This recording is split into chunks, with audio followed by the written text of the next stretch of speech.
Mesdames et messieurs, bonjour! Всем привет! Куда из Парижа уехать на один день? Выходной день, сегодня воскресенье.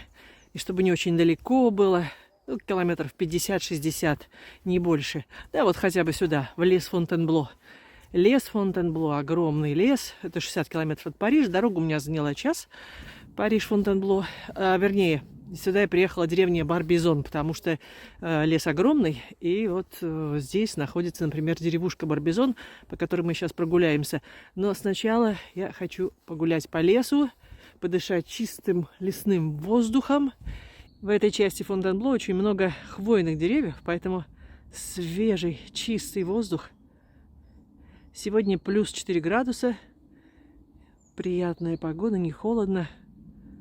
Вот эти огромные валуны – это настоящее произведение искусства. Природное, природой созданное. Здесь тренируются начинающие альпинисты. А вы любите заниматься скалолазанием? Ну, здесь очень легко, кстати. Это не Альпы.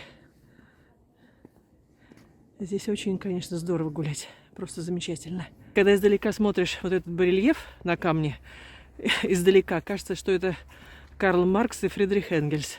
Но это не они. Сейчас подойдем поближе, я вам покажу. Вот этот барельеф. Это два художника, на самом деле. Руссо и Миле. Художники-барбизонцы. Они жили здесь, в Барбизоне, работали в Барбизоне. Но издалека прямо Маркс и Энгельс. Вот такие пейзажи в этом лесу Фонтенбло. А вы бывали когда-нибудь в лесу Фонтенбло? Напишите в комментариях. Отличная спортивная прогулка по этому лесу. Вверх, вниз. Замечательно. На ум всегда приходит Астерикс и Обеликс. Кстати, здесь есть и дичь, естественно. Богат дичью этот лес. Здесь есть кабаны. И в определенные дни, обычно по воскресеньям, в лесу идет охота. Но когда идет охота, обязательно есть предупреждение. В лесу охота и запрещено ходить в лес. Огромное количество желудей. Так, а это что здесь? Кабаны раскопали. Вот, пожалуйста, настоящее произведение искусства. Природное. Очень красиво. А теперь давайте прогуляемся по деревне Барбизон. Здесь, как ни странно, еще сохранили новогодний декор, хотя сегодня уже 12 января. Вот здесь находится гостиница. Гостиница, очень хороший ресторан. Ба Бреу называется. Ресторан гастрономический, и всегда с моими туристами мы обедали именно здесь, в этом ресторане гастрономическом. Существует Барбизонская школа живопись, когда впервые работали художники на пленэре во Франции, именно здесь, в лесу Фонтенбло, в деревне Барбизон они жили. И не случайно здесь очень много художественных галерей. Вот одна из этих галерей на центральной улице. Удивительная картина.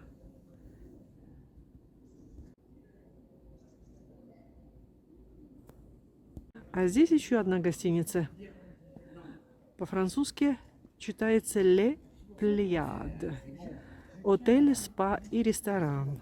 В Барбизоне очень много картин мозаичных. Копии художников, барбизонцев. Вот, например, это. Очень нравится во французах, что они сохраняют свои традиции, сохраняют свои деревни, не застраивают многоэтажками провинциальные города, как в некоторых странах. И если это провинциальный город, как Фонтенбло, например, куда мы сейчас с вами поедем, то это провинциальный город. Значит, это трехэтажность. Трехэтажные дома должны быть, а не 20-этажные небоскребы. Недавно у меня были туристы, по-моему, из Челябинска. И они так удивились, когда мы приехали в Фонтенбло. Они удивились: а где же у вас многоэтажки? Здесь ничего нет. Я говорю: да, здесь нет. Даже было бы странно, если бы были многоэтажки в 50 километрах от Парижа. Это деревня, это провинция. Какие многоэтажки? Поэтому так любят туристы Францию и любят приезжать сюда. В этом доме агентство по недвижимости. Давайте посмотрим, сколько здесь стоят дома. Потому что это очень дорогая деревня, кстати, Барбизон. Не дешевая совсем даже. Да, но если вы хотите очень хороший дом, большой, с большим садом, в лесу, меньше миллиона ничего нет. 1 365 тысяч евро, а вот этот 1 690 000 евро. Но можно купить и подешевле. Вот есть прекрасный дом, поместье, 698 000 евро. Тоже распродажа, но закрыт магазин сегодня воскресенье. Здесь частная художественная галерея. И кое-что можно посмотреть, не заходя в галерею. Travail du verre, то есть работа по стеклу. И называется по-французски, мы прочитаем так: La dame au coquelicot. Дама с маками. Коклико – это мак. А вот и маки. Вот еще одна скульптура представлена. Великолепная, кстати, работа. Просто великолепная. И вот это очень необычная скульптура. Сейчас я вам ее поближе сниму. Что вы думаете об этой скульптуре? Пишите в комментариях. Мне интересно ваше мнение.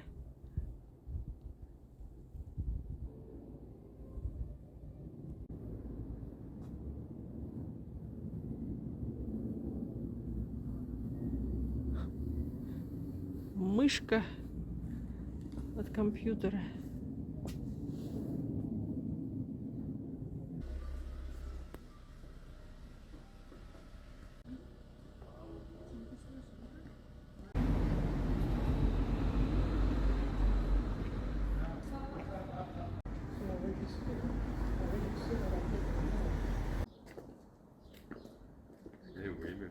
Остались еще новогодние украшения. А здесь что такое? Здесь магазинчик небольшой. Вот этого не было. Это новое. Тоже очень здорово сделали. Такой садик небольшой. Вот так во Франции формируют деревья. А потом вырастают ветки. И такой зонтик получается зеленый. И хорошая тень от деревьев. Это разновидность, по-моему, тополя или липы. По-моему, все-таки это липа, разновидность липы.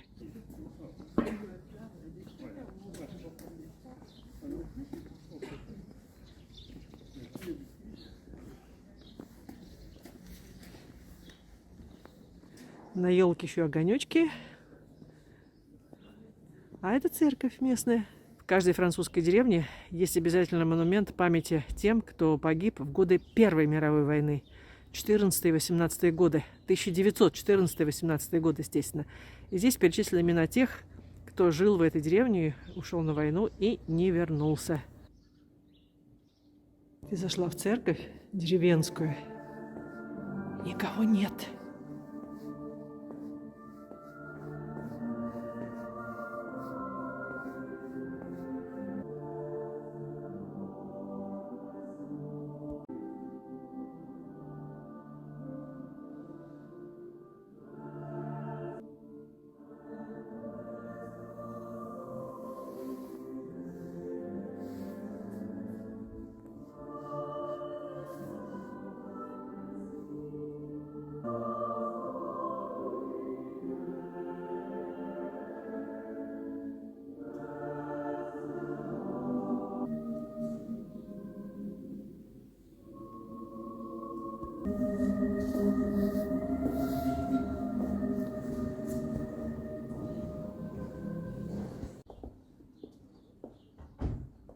Да, здорово, я еще застала новогодний декор в этой деревне.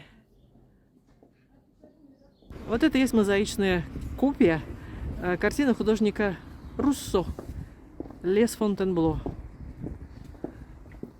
И вот это мозаичная копия с картины художника Милле «La femme au puits» «Женщина у колодца».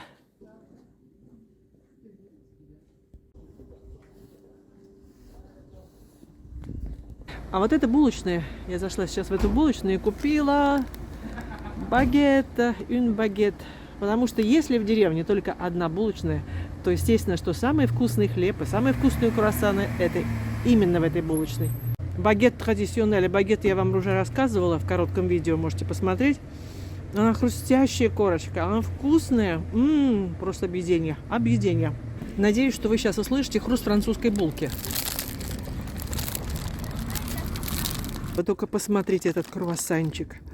Ой, Сейчас я попробую. Ой, ребята, какой вкусный круассан. Я не ошиблась.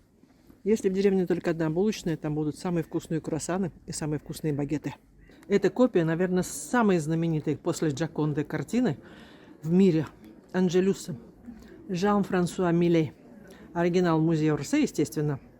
А это копия мозаичная. А это сборщица колосьев. Тоже Жан-Франсуа Милlet. И тоже оригинал находится в музее Орсе. Во французских деревнях скорость 30 километров. Плюс 5, больше нельзя.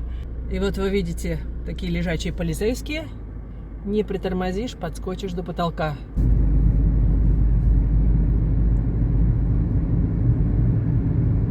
Город Фонтенбло совсем небольшой и очень приятный. Здесь в основном дома в 2-3 этажа. Построенный провинциальный городок. И еще есть карусель. Но сегодня закрыто.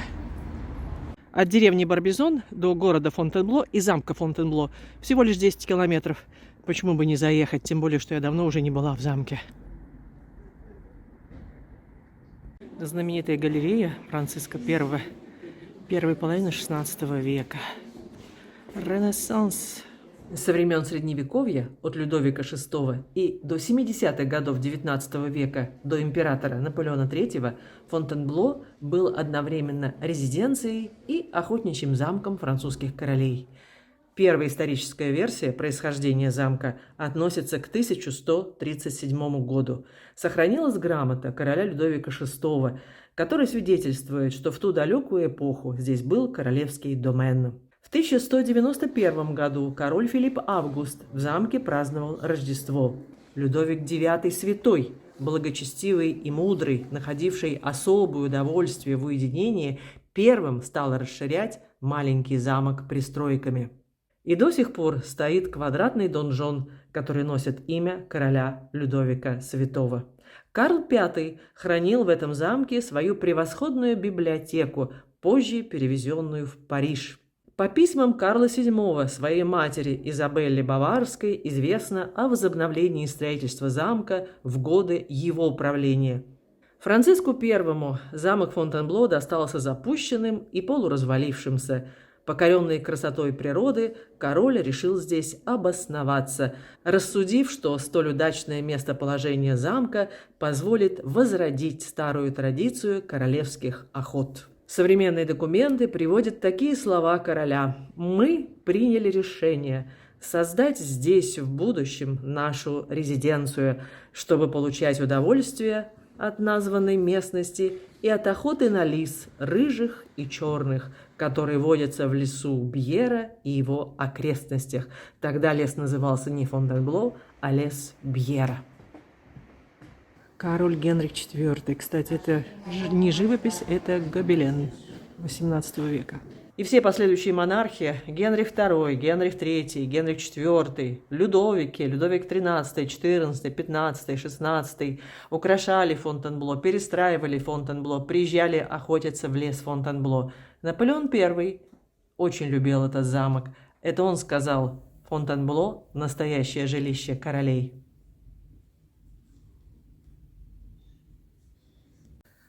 Это была спальня Наполеона I, императора. А в этой комнате Наполеон отрекся от престола. Именно здесь, за этим столиком, он подписал свое отречение от престола и уезжает потом в ссылку на остров Эльба.